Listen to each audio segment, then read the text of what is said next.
Olá, seja bem-vindo, seja bem-vinda.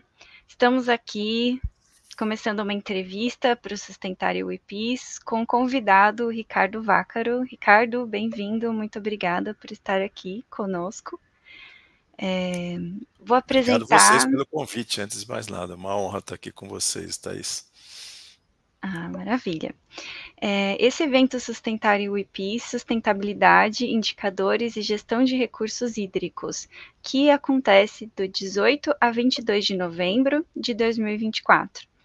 Estamos então com o Ricardo Vácaro, empresário paulistano, diretor-geral da RL Higiene, formado pela Escola de Engenharia Mauá, empresário, atual presidente do Conselho Consultivo, fundador e ex-presidente do Conselho Deliberativo da Alia Higiene, fundador e ex-presidente da Abralimp, Associação Brasileira do Mercado Institucional de Higiene e Limpeza, participou dos conselhos deliberativos do Instituto Acatu pelo Consumo Consciente, Instituto Cidades Sustentáveis, Instituto Etos e Fundação Abrinq, pelo direito da criança e do adolescente. Ricardo, um grande prazer tê-lo conosco e meu nome é Thaís Domingues, eu sou aluna da PUC de Campinas do mestrado de Sustentabilidade. Muito bom, prazer enorme estar aqui, Thaís. Esse evento bárbaro, é muito bom estar aqui com vocês para falar de sustentabilidade. Ricardo, eu vou falar um pouquinho sobre o Sustentare e aí a gente entra nas perguntas da sua entrevista. Ok. Essa entrevista faz parte de uma série de eventos online organizados pelo Sustentare WePeace 2024, evento científico de relevância internacional que acontece em novembro de 2024 e tem o propósito de reunir pesquisadores, professores, estudantes de nível técnico, graduação e pós-graduação, profissionais e entusiastas para discutir questões relacionadas à sustentabilidade e à gestão dos recursos hídricos. A organização deste evento é resultado da colaboração entre 3 instituições de destaque: a Universidade de São Paulo, a Pontifícia Universidade Católica de Campinas e a Agência das Bacias Hidrográficas dos Rios Piracicaba, Capivari e Jundiaí, Agência das Bacias PCJ. As experiências consolidadas na temática do evento, construídas ao longo dos anos nas 3 instituições, são basilares para a realização do Sustentare WePeace. O Sustentare, desde a sua primeira edição, tem sido evento científico para a discussão da produção científico-tecnológica relacionada à sustentabilidade, envolvendo indicadores, avaliação e gestão responsável dos recursos hídricos, proporcionando um ambiente para a troca de conhecimento, experiências e práticas inovadoras do Brasil e do exterior. Muito bem, então explicado o Sustentare, a gente vai então começar as perguntas para a entrevista com o Ricardo. Ricardo, conte-nos um pouco então sobre você, sobre a sua atuação na RL Higiene, na Ali Higiene. Você está tanto com o chapéu executivo na RL Higiene e com o chapéu de conselheiro consultivo na Ali Higiene. Conte-nos sobre quais são os desafios da sua atuação nesses diferentes chapéus, considerando toda a questão social, ambiental e de governança necessários para os desafios atuais. Quais foram os caminhos de solução encontrados que você pode compartilhar enquanto uma boa prática de liderança? Qual a importância do papel da governança, que muitas vezes é tão negligenciada? Vamos lá. Essa é uma pergunta ótima, porque ele traz já de cara para a conversa o G da governança, né? Que, aliás, o G da governança é a grande novidade do ESG, né? Quando o ESG vem e hoje vira moda, quer dizer, tem alguma novidade nesse tema de, se você pegar nas definições, desde o relatório Brundtland sobre sustentabilidade, ou o Triple Bottom Line do John Elkington, o ESG vem falar para as empresas e traz a importância da governança. Então, falando de trás para frente, a governança é da maior relevância, porque ele é o sistema pelo qual nós tomamos decisões. Quais riscos nós consideramos na hora de definir as nossas estratégias e definir as metas para os nossos negócios. Então, a questão do G é fundamental porque ele define a qualidade da decisão. E como nós estamos falando de sustentabilidade, a qualidade da decisão está relacionado a uma visão mais ampla do que o próprio negócio em si, né? Os seus aspectos externos, as externalidades. ou seja, toda a visão sistêmica que a governança pede. No meu caso, já estou ficando veterano, eu estou cada vez menos executivo e mais justamente lidando com o sistema de governança do nosso negócio. O que é o nosso negócio? É ligado a higiene e limpeza profissional, é distribuição de produtos para higiene e limpeza profissional. Temos 7 unidades no estado de São Paulo e depois constituímos uma rede parceira de empresas familiares, no nosso caso é uma empresa familiar, e de empresas parceiras que atendem contas corporativas no Brasil todo. E se você pensar como é importante a governança para qualquer negócio, na empresa familiar tem uma coisa muito interessante. Nas grandes empresas, nas empresas listadas em bolsa, todo mundo está de olho no resultado mensal, trimestral. Às vezes na empresa familiar a gente, como eu ouvi de um amigo outro dia dizer, a gente às vezes mede o resultado em gerações, né? Porque a gente está sempre querendo perpetuar o negócio. E para perpetuar o negócio, você precisa ter um bom sistema de governança, ter visão sistêmica e olhar a longo prazo. Da mesma maneira que a sustentabilidade, que se encaixa muito bem para as empresas familiares. Então, falando não da perpetuação da empresa familiar, mas da perpetuação do planeta, da vida no planeta, né? Então, no meu caso, eu estou mais ligado ao sistema de governança, como que opera essa rede, como que a gente consegue fazer funcionar o sistema de governança, tomar as melhores decisões e planejar da melhor maneira e executá-las, né? E hoje tem gerações mais jovens aí trabalhando muito bem na parte executiva. Esse é o momento que eu estou nesse momento. Excelente, muito interessante. E nos conte mais, então, sobre o contexto da atuação desse setor de limpeza, né? Tem alguns setores que são mais resistentes às mudanças alinhadas à sustentabilidade, a todo o ESG, inclusive a própria governança, né? Então, conte-nos um pouco sobre a jornada, né, da ILGN e da Alingene no processo de incorporação da agenda ESG e na estratégia de negócios. O que fez a diferença para que essa jornada tenha sido bem-sucedida? Legal. No nosso caso é muito fácil a gente fazer uma correlação e é só se você não quiser enxergar que você não vê a correlação.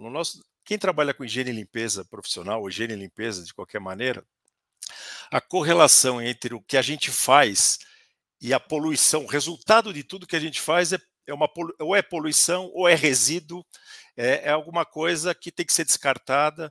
Então, a relação, o resultado da limpeza é uma sujeira, uma poluição. Então, essa correlação entre o que a gente faz, entre o nosso negócio e a questão, em primeiro lugar, ambiental, é 1 para 1. Não é algo que fica no meio do caminho, que é muito indireto. No nosso caso é direto. Se você não está preocupado com isso, se a empresa não está preocupada com isso, ela tem um problema, a empresa que está nesse segmento, porque todo o resultado da nossa operação vai acabar em descarte de algum poluente.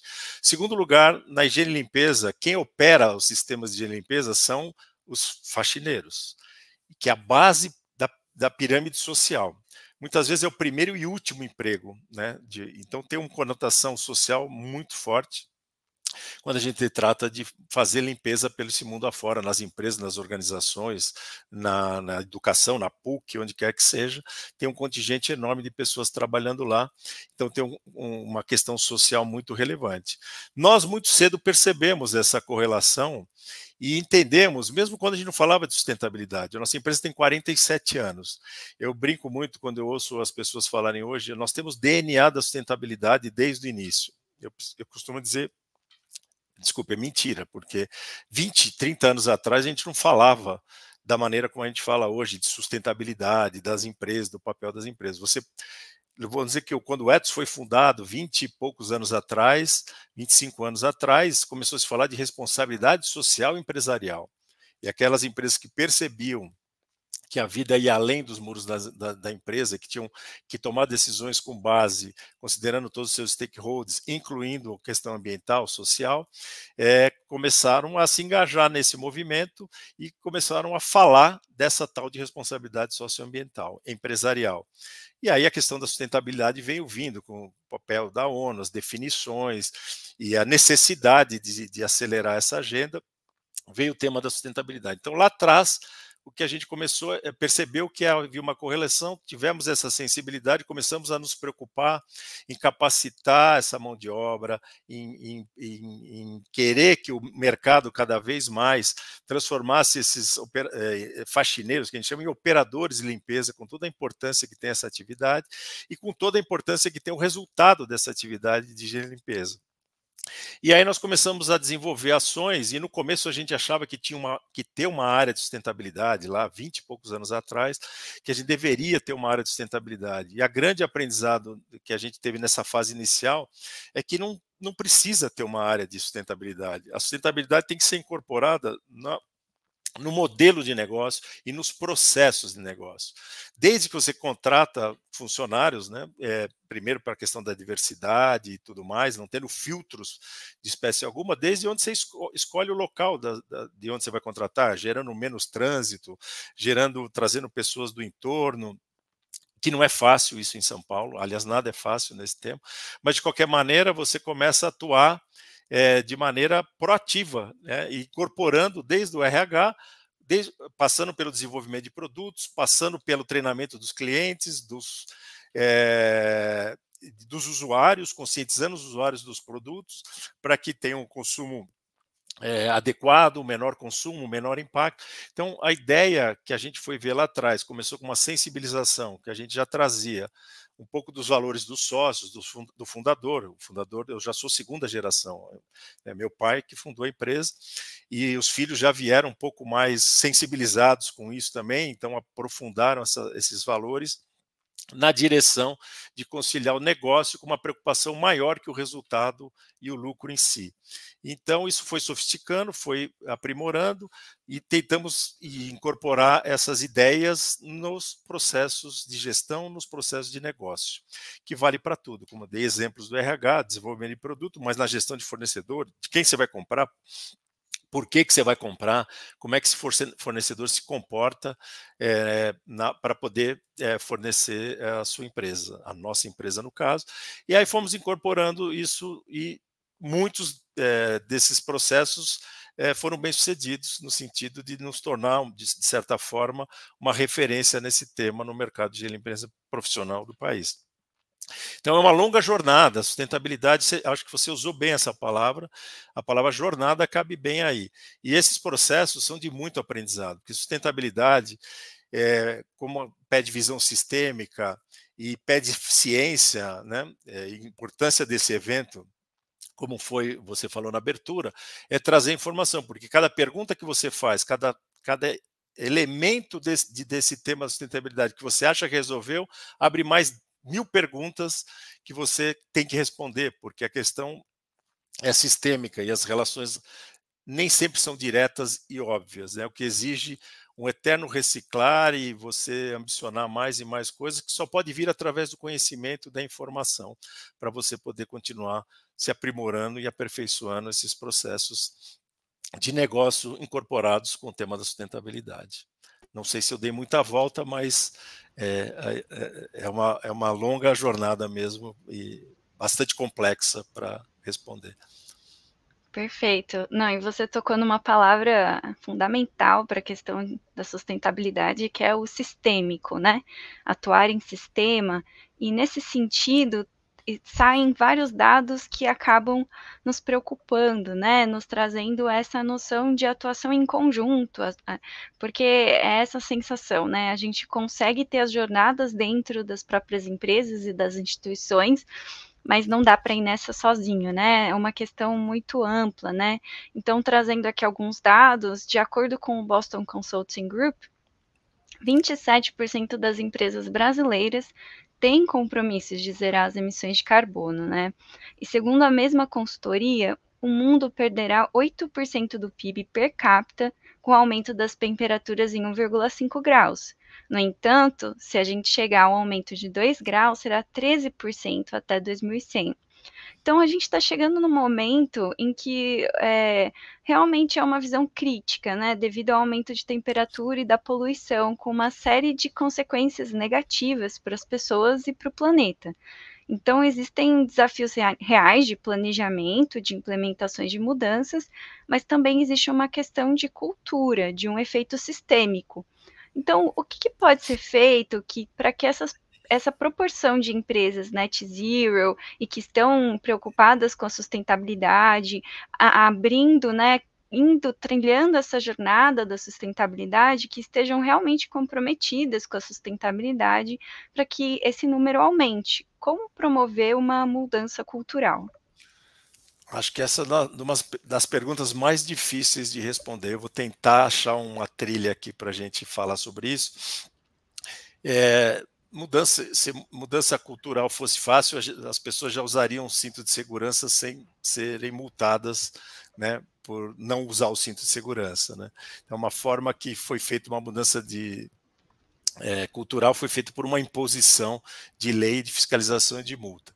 Então, a melhor mudança cultural que a gente pode fazer é pela conscientização, né? Como a sustentabilidade tem muito, às vezes, de restritivo, toda a pedagogia que você leva pelo restritivo é sempre complicado.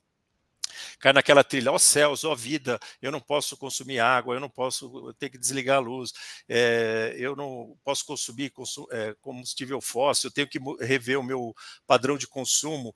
Esse ó céus, ó vida traz, às vezes, uma resistência que fala, puxa, é muito pesado. Então, nós precisamos de uma mensagem e de uma linguagem muito mais sedutora que, que possa valorizar novos estilos de vida que não estão relacionados ao consumismo, ao ter, né, mais ao ser do que ao ter. Esse seria um lado ideal de uma mudança cultural, e a gente não está conseguindo criar essa figura sedutora, essa linguagem.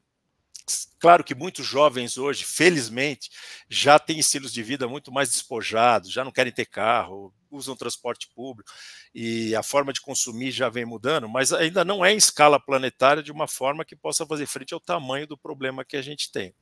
A outra forma de mudança cultural, ela é restritiva. A pandemia ensinou a gente, você tem que parar e ponto, né? É muito mais forte. E nós estamos chegando a um momento que podemos levar um chacoalhão, estamos levando um chacoalhão. Hoje tem uma notícia dramática, né, da Espanha, no caso das enchentes de Valência.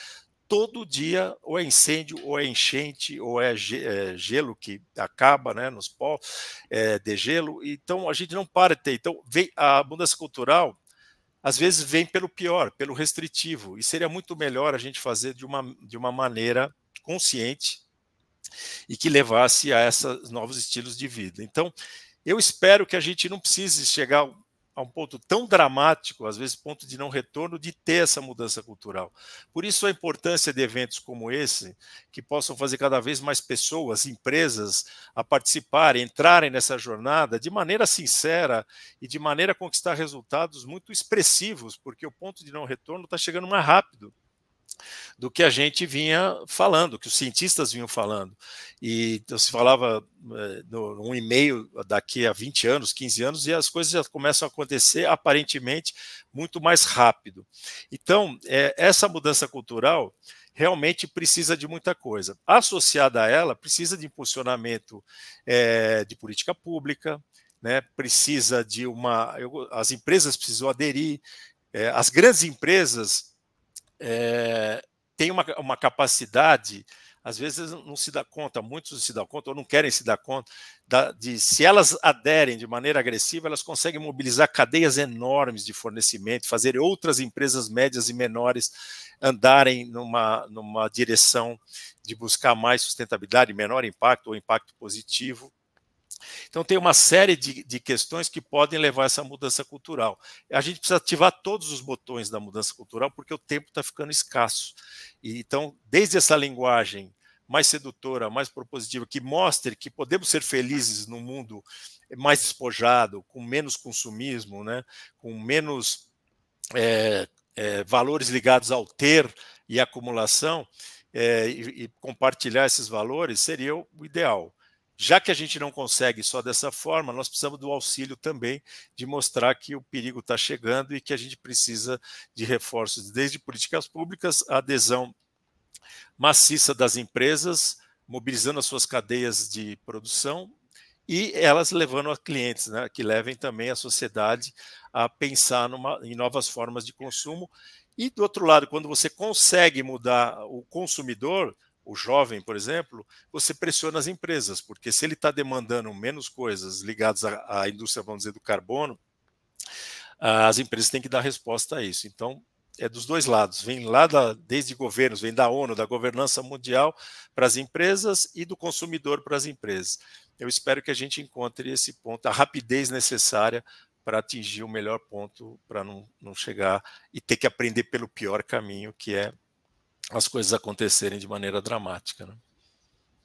Sim, e cada vez mais as empresas também estão sendo chamadas para pautas mais globais, né? Então, mesmo as empresas que muitas vezes têm atuação mais local, né, como dentro de algum município, dentro de algum estado, a pauta da sustentabilidade acaba levando também a preocupações a níveis internacionais. Então, nesse sentido, o Brasil tem assumido uma série de compromissos, né, em conferências, comitês das organizações das Nações Unidas, da ONU, e isso acaba afetando, né, os negócios, até aqueles que não necessariamente tinham essa visão tão internacionalizada ou global, assim, por conta dessa pauta de sustentabilidade. Então, o que que a empresa pode fazer para se manter alinhada a esses compromissos? Eu diria, indo de trás para frente de novo, as empresas já passaram da hora de estar alinhados com essa agenda por desejo, por idealismo. Elas vão ter que entrar nessa agenda por obrigação, isso já é fato. Vai ser compulsório. Antes as empresas ou não entravam porque iria custar mais, ou porque não tinha esse comprometimento com essa agenda por seus valores e tudo mais. Hoje ela não tem muita escapatória. A questão é qual é a velocidade, porque na medida que esses eventos estão acontecendo, passa a ser mandatório. Muitas empresas entraram no passado recente para buscar um diferencial mercadológico. Legal entrar por essa razão, você conquista uma posição de mercado diferenciada dos seus concorrentes, porque você vai se mostrar mais sustentável que eles, mas agora é a hora que todos precisam se mostrar sustentáveis, então vai ter que aderir de qualquer maneira. E aí, voltando ao início da sua pergunta, o sistema global de governança é falho, né? Então você tem os ODS, você tem o sistema ONU que alerta, tem o painel do clima que alerta para as catástrofes e propõe coisas para os países fazerem, mas há uma hipocrisia que os países assinam os compromissos e não cumprem. E essa cadeia da hipocrisia vai descendo a todos os níveis. Então vamos lá, os países assumem compromisso e não cumprem. Por que as empresas, então, se o governo não cumpre, por que as empresas cumpririam? Se os estados, vamos chamar de estados, né, não cumprem, por que as empresas cumpririam? Então começa uma hipocrisia grande, e aí algumas empresas de fato entram de cabeça nessa agenda e conseguem não só o seu diferencial competitivo, mas se destacar e mobilizar outras empresas, mas o que a gente precisa é que o sistema de governança funcione, que as empresas realmente, que os governos cumpram as suas metas, os seus compromissos assinados, que obrigue as empresas, que as empresas também se comprometam e façam aquilo que se comprometeram com essa agenda, que mobilizem, como eu falei antes, as suas cadeias, para isso poder migrar para as pequenas e médias. De uma certa forma, como eu falei, né, você vai ser obrigado ou porque você aderiu porque você tem convicção nessa coisa no tema da sustentabilidade, ou você vai ser cedo ou tarde, você compulsoriamente vai ter que aderir. E aí pode ser tarde para muitas empresas, porque não exercitou, não desenvolveu seus processos de negócio, não entende bem a correlação, não desenvolver a visão sistêmica necessária para poder abordar esses temas tão complexos, que são competências que você leva anos para poder colocar e assimilar dentro da empresa, que de uma hora para outra pode ser difícil. Por isso a importância, né, repito, desse evento, sensibilizar outras empresas para elas aderirem e iniciar uma jornada, acelerarem essa jornada, para poder, inclusive, questão de sobrevivência, não só do planeta, mas da empresa, porque senão não tem. Tem uma máxima que era antiga, que parecia um idealismo barato. Não existe empresa sustentável num mundo insustentável. É simples dessa forma. As empresas acharem que ela no nicho dela vai se manter num mundo que está desmoronando, ela vai ser sustentável, não vai, não existe. Essa conta vai chegar cedo ou tarde para todas as empresas e para a sociedade, como está chegando já, de maneira mais óbvia, né? Para então a gente já ir encerrando também, que a gente já ficou aqui, estamos terminando nossas perguntas, mas eu te escuto e eu ouço assim, dois caminhos para impulsionar as empresas que parecem que estão já dando sucesso. No caso de vocês, um alinhamento de propósito que já vinha da própria empresa, que já vinha da própria estrutura mais familiar, que já vinha um pouco até da própria forma, né, de se entender no mundo ali enquanto empresa, mas existe também o caminho da não vou ficar para trás, né, eu preciso me adequar a esse mundo também, tem a ver com competitividade também, tem a ver com, né, toda uma adaptação necessária para a operacionalização da própria empresa. Então, se não for pelo propósito, vai pelo caminho da necessidade, né? Quando é preciso, vem Perfeito. crises aí ambientais, a gente precisa estar adaptado para sobreviver aí enquanto empresa, né? Então eu ouço você trazendo esses dois caminhos aí, e claro, a mudança de cultura aí necessário também para conseguir também navegar nesse mundo novo, né? Ali, então, entendendo que é uma jornada, entendendo que vai precisar de capacitação técnica, entendendo que vai ter que mudar estruturas ali dentro da empresa, né? Que isso faz parte. Então, tentando resumir aí, espero que eu tenha resumido bem o Perfeitamente. resultado da nossa conversa aqui. Perfeitamente, Thaís. Na mosca. Legal, legal, muito bom, Ricardo. E aí, então, só para a gente fechar, as pessoas sempre guardam histórias, narrativas, alguma coisa, né, que faz ativar aí a memória das pessoas com relação a esse tema. Então, você quer compartilhar conosco alguma história ou caso que te marcou, que te motiva a continuar na jornada da liderança empresarial, que promove o desenvolvimento sustentável? Eu gostaria de ter mais empresas que inspiram, que nos inspiraram, né? Eu claramente tenho uma que é a de muita gente. Eu acho que a Natura, que é uma empresa que toda hora que você fala em sustentabilidade, fala de uma empresa brasileira que é referência, a Natura, e ela não fugiu ao nosso caso de ser uma grande inspiração, porque ela conseguiu escalar, ela conseguiu ser uma marca internacional, ela conseguiu entrar nos lares brasileiros, tudo com essa firmeza de propósito que ela tem, né, até hoje, com essa perseverança do seu posicionamento. E foi nessa busca, nessa inspiração que a gente trouxe para nós também. Trouxemos para nós, para dentro de casa, que essa jornada, e eu fico feliz porque a nossa própria história tem sido referência, pelo menos no nosso mercado, que essa firmeza de propósito, essa perseverança vale muito a pena, né? Somado a isso todo o know-how do negócio, da gestão, da competitividade e tudo mais. Então, por esses anos todos, sempre foi uma grande. Hoje começa a aparecer outras referências, começa a horizontalizar mais, mas a grande referência para nós, a história que fez a gente, mesmo uma empresa pequena, olhando a trajetória de uma empresa que se tornou muito grande, e a gente acompanha essa trajetória desde muito tempo atrás, foi uma história muito bonita, muito vencedora sobre todos os aspectos e que continua inspirando muita gente, e no caso da nossa empresa RL também, e a gente procura fazer o melhor disso e servir de inspiração também para o nosso mercado, para o nosso setor e para as outras pessoas. É isso que tem nos movido. Mas continuamos, mesmo a empresa com 47 anos, fazendo 47, quase 48, ter essa firmeza de propósito, saber que esse é o caminho e nada fora disso nos comove e nos motiva, se não incluir essa agenda, né, além de querer perpetuar o negócio, essa agenda está presente no nosso futuro para muitas gerações. É isso. Excelente, excelente, Ricardo. Todo sucesso aí, então, para a sua jornada, para a jornada da RL, da Alia, e esperamos que cada vez mais empresas tenham esse alinhamento com o propósito mesmo, né? Porque ir pela competitividade faz parte do jogo, mas com o propósito dá aquele quentinho no coração, né? Dá Não tenha aquela dúvida disso. motivação, dá aquela é o que faz nos conectar também, né, enquanto seres humanos. Então, tô na torcida aí por vocês e para que o caso de vocês inspirem outros casos também. Obrigado pelo espaço, pela oportunidade. e sucesso no evento aí, e que esse evento toque muitos corações, como você falou, pelo mundo afora aí. Muito obrigado, Thaís. Obrigada, Ricardo.